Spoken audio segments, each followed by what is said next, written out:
Maring tinututulan ng libu-libong riders ang iba't ibang panukala para sa mga nagmomotorsiklo.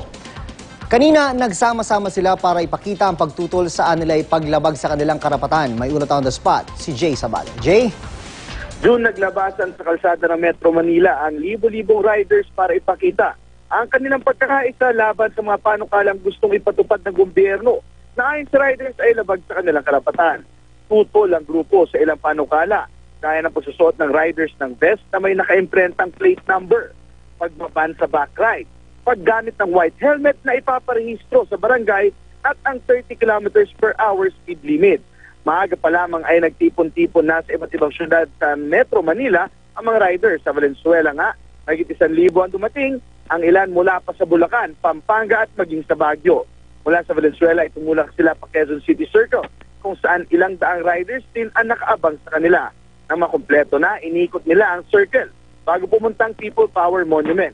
Mula sa shrine, tumuloy ang convoy paikot ng Maynila dahil naman sa sobrang daming rider, nagdulot ng pagsiskip sa daloy ng trapiko sa mga kalsadang kanilang dinaanan. June? Maraming salamat, Jay Sabale.